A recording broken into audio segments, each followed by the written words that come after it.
Thank you for watching videos by Jeff Sebelius and landandairphotos.com.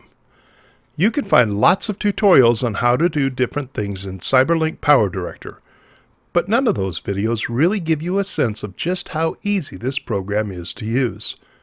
Today I'm going to demonstrate how to create a basic movie start to finish so you can see how simple PowerDirector is to use, even if you're brand new to video editing.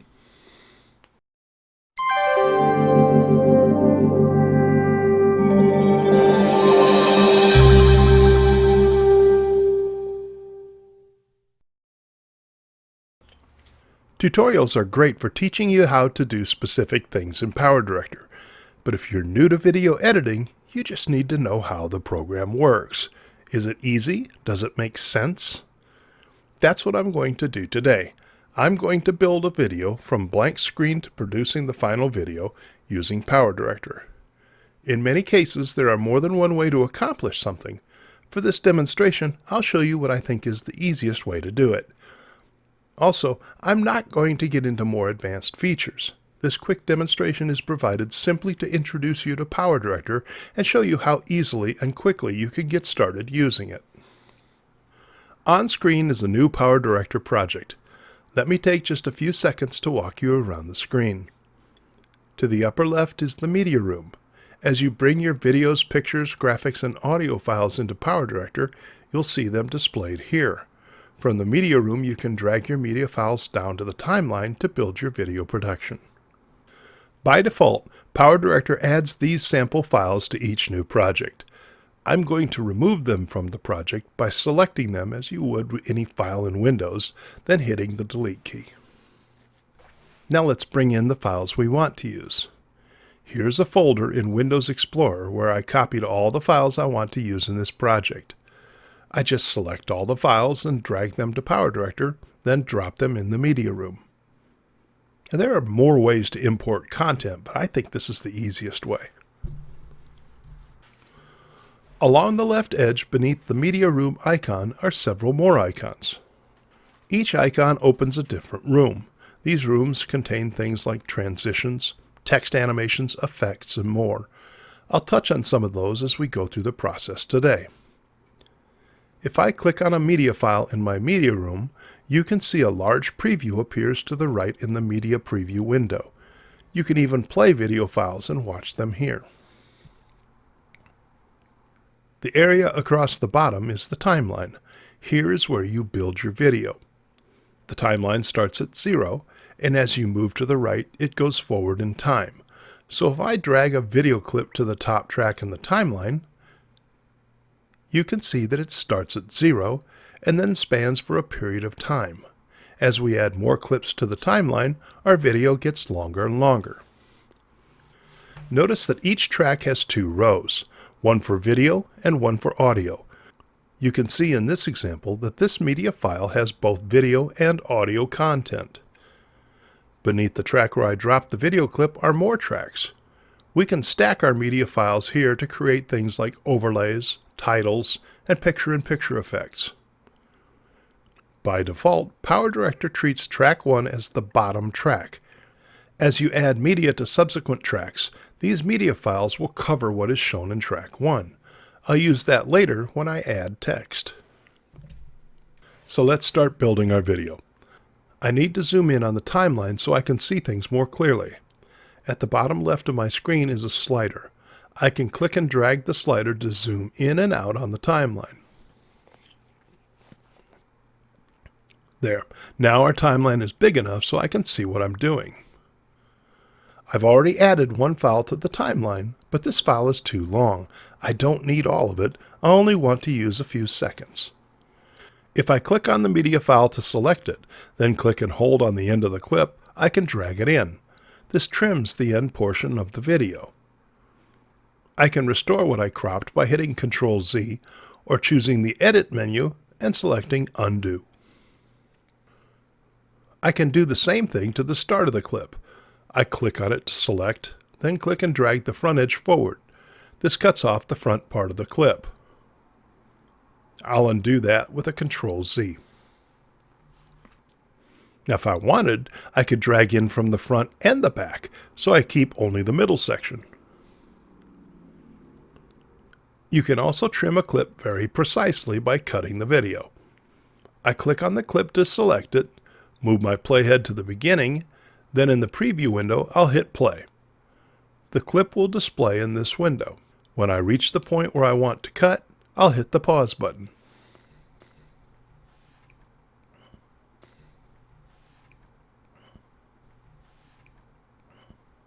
I can drag the cursor to get to the precise point where I want to cut. Look over to the left side above our video track and you see an icon for split.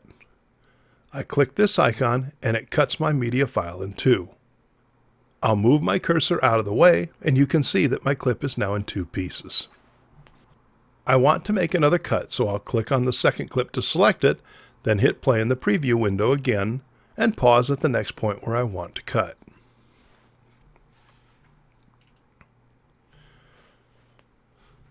I'm in the right spot, so I can cut again with the split icon. Now I've got three pieces to my clip. For my production, I want to get rid of the middle piece and keep only the first and last pieces. I click on the middle piece to select it. I hit delete on my keyboard. A menu appears with three choices. If I choose remove and leave gap, the middle piece goes away, but the space on the timeline that it occupied remains. Control Z. Now, if I click on the middle piece again and hit the delete key, then choose remove and fill gap, the middle piece goes away and the last piece moves forward to touch the first piece. If I had chosen remove and move all clips, the middle piece would have gone away, the last piece would have moved forward to touch the first piece, and any media file on any other track would also move forward. When you start building videos using multiple tracks, this third option becomes very helpful. So that's how easy it is to do basic cuts of a video clip in PowerDirector. Cutting pictures would work the same way. By the way, when I cut and delete media files, I'm not actually making changes to the media files themselves. I'm just telling PowerDirector what portions of the media files I want the program to use. The original source files are completely untouched no matter what I do in PowerDirector. Let's drag some more media files onto the timeline and cut them down. I drag this file in and drop it. I'll grab the end and drag it in. Grab the front and drag it in. Now I can click and drag on the new clip and drop it right next to the previous one. I drag another clip down. I play it to find where I want to cut. I hit pause and hit the split icon. I want to keep the last part of this clip, so I click on the first part, hit the delete key, and choose remove and fill gap. The piece we're keeping moves right up to the previous clip. Now I'm going to do this to add several more clips to the timeline. I'm going to speed this up so it doesn't get boring. Just understand that I'm using the exact same techniques that I just demonstrated for these. While that's going on, if you need a powerful video editing program that is inexpensive and easy to use, PowerDirector is the program I recommend. You can buy PowerDirector 19 in one of two versions. Ultra is the basic program and Ultimate comes with some extra features. Or you can get PowerDirector 365, which is a monthly subscription. This gives you all the features of PowerDirector Ultimate, and each month you get program updates, extra titles, transitions, music files, and more. When a new version of PowerDirector is released, you are automatically upgraded. Whatever your choice, click the link in the description below and order from Cyberlink. Now back to the demonstration. Now we have several clips on our timeline all trimmed up and ready to go. By the way, you may have noticed that some of these are videos and others are still photos. You can mix both types of files in the timeline. So what else can we do? Well, we can add text to our video. How about a title at the beginning of our show? Let's return to the start of our video. I'll go up to the column of buttons to the left of the media room. I'll choose the third icon, a capital T. This opens the title room. Along the left, you see different categories of titles. Next to that are the titles that are available in each of the categories. If you click on a title, you can see a preview of it in the preview window. You may not have all the titles that I have. I subscribe to PowerDirector 365, so every month I receive new titles and other updates. Even if you buy the Ultra or Ultimate version, however, you'll still have a variety of titles to choose from. Let's choose this one. I click on it and drag it down and drop it on the second track in my timeline. Remember, things on track 2 appear on top of track 1. Now we need to edit the title so it looks the way we want. If I double-click on the title in my timeline, a new window opens. Now here I can do all kinds of things to my title. If I click on the box on the preview, I can select the text and replace it. Let's change it to My Vacation. I can also change the text at the top of the left column in this window. Moving down the left column, you can see we can change all kinds of things. We can change font face, font size, spacing and leading, alignment. Scrolling down, you can see I can do even more. I can add a blur to my text, change its opacity, change its color. I can add a border to the text or a shadow or a backdrop behind the text. Lots of options in this menu. By the way, if I click and drag on the text box in the preview window, I can also change the size of the text there. I can also click and drag the text box to reposition it on the screen. Let's keep our title simple. I'll change the color to white. I check the border box and choose a black border. And that's good enough. I hit OK and we return to the timeline. If I hit the stop button on the preview screen, you'll see the playhead has jumped to the very beginning of the timeline. Now I'll hit play so we can see how our title looks.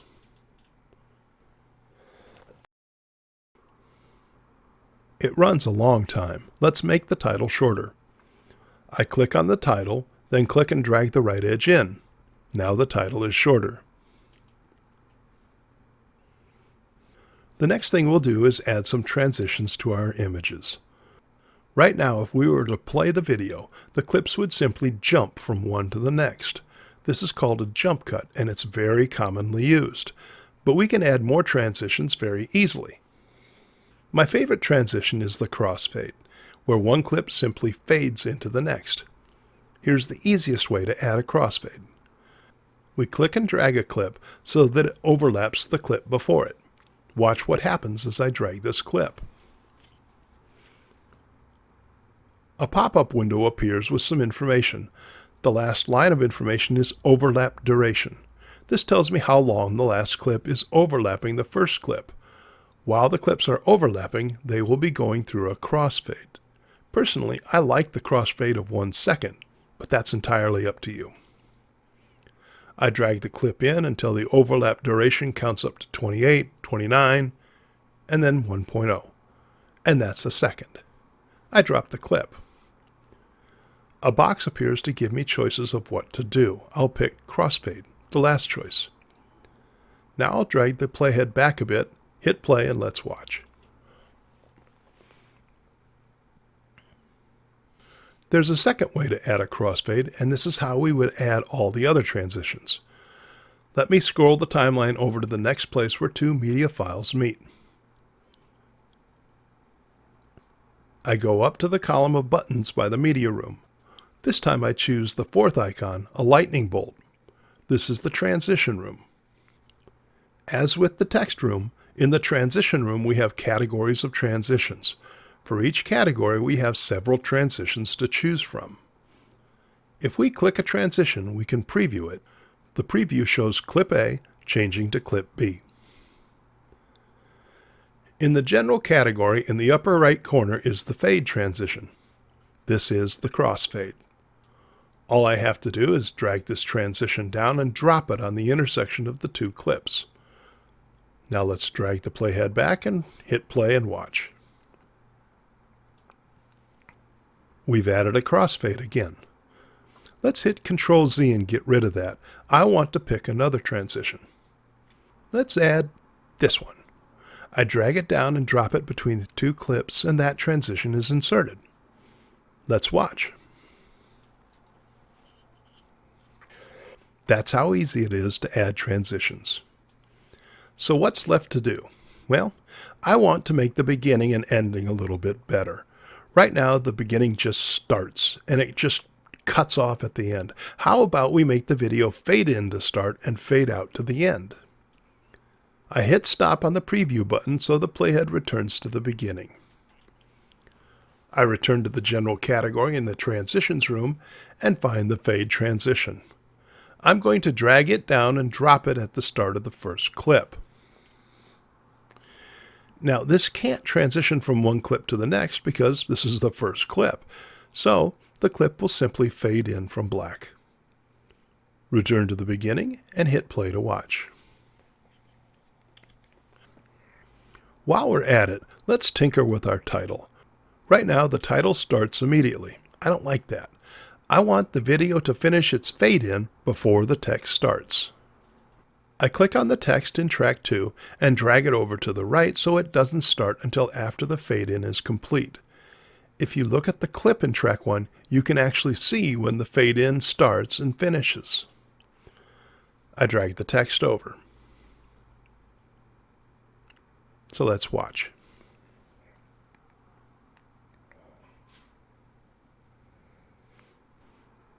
Doesn't that look better? Now let's add a fade out to the end. I hit the end key on my keyboard and we jump to the end of the video. I'll do the same thing I did before to add another fade. I drag the fade transition down and drop it on the end of the last clip. Since this is the last clip in the video, it simply fades to black. Let's watch.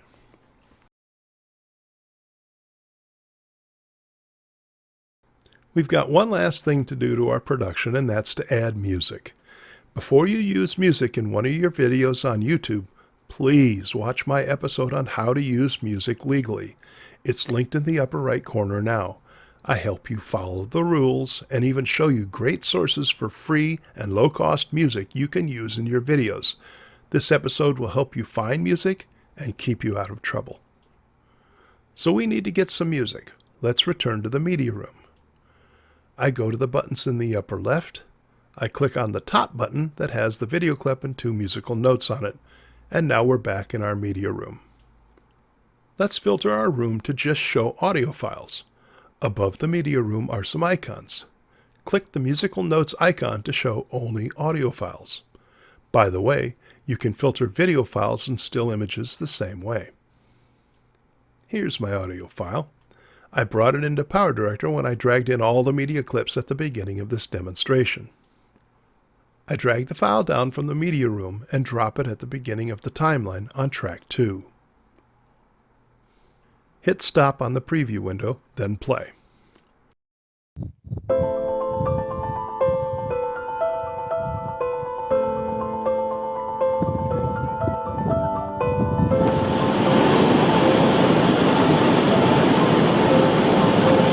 Oh wow, what is all that noise playing at the same time as the music? It's the audio portion of our video clips. See how many of these clips have audio attached to them? We don't need that audio to play, just our music. So let's hide it. The first way is to separate the audio and video from each media clip and then delete the audio. Click on the media clip, right-click, and then choose Link, Unlink Video and Audio. You can see that both the video and audio are selected because they both turn blue. Now, click elsewhere on the timeline to deselect the clip you just modified. Now, click the audio part of the clip you just modified. Notice that only the audio portion turned blue, only the audio is selected.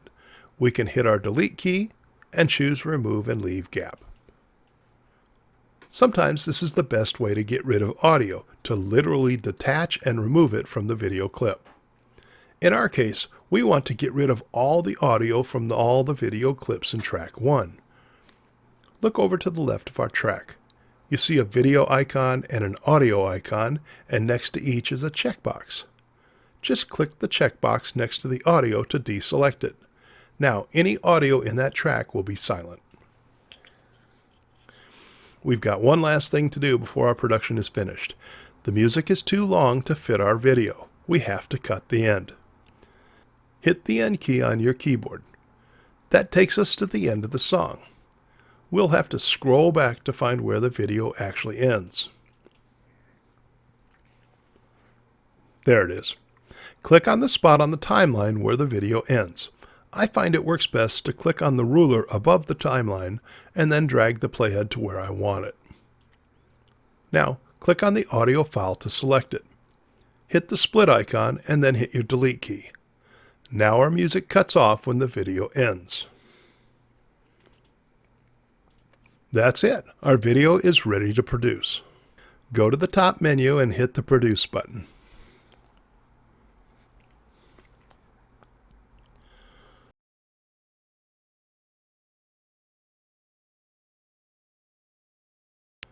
Choose the settings you want for your final video.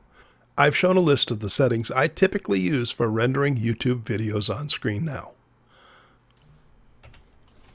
You can use the presets in PowerDirector to begin with, then tinker with the settings as you gain more experience, improving things like audio quality and bitrate. Enter the path and file name you want to use for your video, and then hit Start. You're all set. Now look what we've accomplished in this simple demonstration. You've learned the parts of the PowerDirector edit screen. We've imported our content. We've added our clips to the timeline and trimmed them. We've added a title and modified the title to look just the way we want. We've also added transitions. We faded our video in and out. We brought in a music file and added it to our timeline. Then we shortened the music file to fit the video. Finally, we produced a video at 1080p or 4K resolution. Cyberlink makes it easy to perform the fundamental steps of creating a video project. You could do nothing more than what I've shown in this video, and you'd be making videos in no time. As you gain more experience, you'll want to do more advanced things, like zooming in and out of your clips, doing picture-in-picture, synchronizing video with audio, fading music in and out, and a lot more. I'm going to do another video where I demonstrate how to do a few more things with the program, and when it's done, I'll link it in the upper right corner now. Until then, if you look in the upper right corner, you'll find links to several tutorials where I go more in depth on several advanced topics. Be sure to watch those after you've started with the program. Now, if you think PowerDirector is the program for you, please use the link in the description below. Remember, you can buy the program outright with Ultra or Ultimate versions, or you can pay a low monthly subscription for PowerDirector 365 and get the full program plus tons of updates and free content. No matter what you choose, you'll get the best price on the program and support this channel so I can keep making videos for you. Speaking of more videos, check out the playlist of PowerDirector tutorials on screen now. Before you go, be sure to hit the Cartoon Jeff icon to subscribe. I always appreciate it if you hit the like button and leave a comment. And if you have any questions or ideas for tutorials you want to watch, leave them in the comments. Thanks for watching.